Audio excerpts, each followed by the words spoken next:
नमस्कार. मी दीपाली जाधव. ज्ञानसागर या आपल्या यूट्यूब चॅनलवर तुम्हा सर्वांचे पुन्हा एकदा खूप खूप स्वागत. प्रत्येक इयत्तेमधील भूगोल विषय आपण वस्तुनिष्ठ स्वरूपात अभ्यासत आहोत. चला तर मग सुरुवात करूयात. इयत्ता 10वी विषय भूगोल, पाठ क्रमांक 2, स्थान विस्तार. जागतिक लोकसंख्येत भारत दुसऱ्या क्रमांकाचा देश आहे. भारत हा देश मसाल्याच्या पदार्थांसाठी प्रसिद्ध आहे. भारत देशात क्रिकेट हा खेळ लोकप्रिय आहे. सांबा नृत्य प्रकारासाठी ब्राझील देश प्रसिद्ध आहे. ब्राझील देशाला जगाचा कॉफी पॉट असे संबोधले जाते.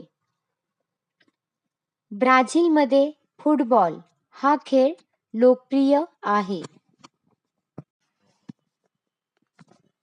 भारताची राजधानी नवी दिल्ली आहे. भारताचे स्थान आशिया खंडाच्या दक्षिण भागात उत्तर व पूर्व गोलार्धात आहे. भारताचा अक्षवृत्तीय विस्तार 8°4' उत्तर ते 37°6' उत्तर अक्षांश आहे. भारताचा रेखावृत्तीय विस्तार 38°7' पूर्व रेखांश ते 97°25' पूर्व रेखांश या दरम्यान आहे. भारताचे सर्वात दक्षिणेकडील टोक इंदिरा पॉइंट असून ते 6°45' उत्तर अक्षवृत्तावर आहे. ब्राझील प्रजासत्ताक संघराज्य देशाची राजधानी ब्राझिलिया ही आहे. पृथ्वीवर ब्राझील देशाचा काही भाग उत्तर गोलार्धात व बहुतांश भाग दक्षिण गोलार्धात आहे. ब्राझील देशाचे स्थान पश्चिम गोलार्धात दक्षिण अमेरिका खंडाच्या उत्तर भागात आहे. ब्राझीलचा अक्षवृत्तीय विस्तार 5°15' उत्तर ते 33°45' दक्षिण अक्षवृत्त असा आहे.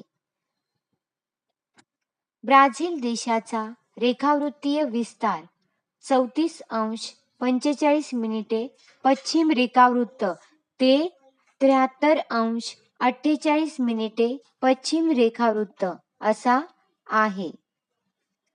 भारत देश सुमारे 1.5 शतक ब्रिटिशांच्या अधिपत्याखाली होता. 1947 साली भारताला स्वातंत्र्य मिळाले. स्वातंत्र्योत्तर काळात पहिल्या 20 वर्षात 3 युद्धांना सामोरे जाणे, अनेक भागातील दुष्काळी परिस्थितीला तोंड देणे अशा अनेक समस्या असूनही भारत जगातील प्रमुख विकसनशील देश आहे. जगात भारत हा प्रमुख जागतिक बाजारपेठ म्हणून ओळखला जातो. भारतातील लोकसंख्येत तरुणाईचे प्रमाण म्हणजेच कार्यशील वयोगट जास्त असल्याने भारताकडे एक तरुण देश म्हणून पाहिले जाते. ब्राझील हा देश 3 शतकांपेक्षा अधिक काळ पोर्तुगीजांच्या अधिपत्याखाली होता. ब्राझील देशाला 1822 साली स्वातंत्र्य मिळाले. 1930 पासून 1985 पर्यंत अर्ध्या शतकापेक्षा जास्त काळ ब्राझील देश लोकप्रिय लष्करी राजवटीखाली होता. जगाच्या आर्थिक विकासाला हातभार लावणारा देश व भविष्यातील एक प्रमुख बाजारपेठ या दृष्टीने ब्राझीलकडे पाहिले जाते. भारताचा स्वातंत्र्य दिन 15 ऑगस्ट रोजी असतो, तर ब्राझीलचा स्वातंत्र्य दिन 7 सप्टेंबर रोजी असतो. भारतात संसदीय प्रजासत्ताक शासन प्रणाली आहे. ब्राझीलमध्ये राष्ट्रपती नियंत्रित प्रजासत्ताक शासन प्रणाली आहे. ब्राझील देशाचे नाव पाऊ ब्रासील या स्थानिक वृक्षाच्या नावावरून पडले आहे. संपूर्ण व्हिडिओ पाहिल्याबद्दल तुम्हा सर्वांचे मनापासून आभार. व्हिडिओ आवडला असल्यास लाईक करा, शेअर करा आणि असेच नवनवीन व्हिडिओ पाहण्यासाठी सबस्क्राईब नक्की करा.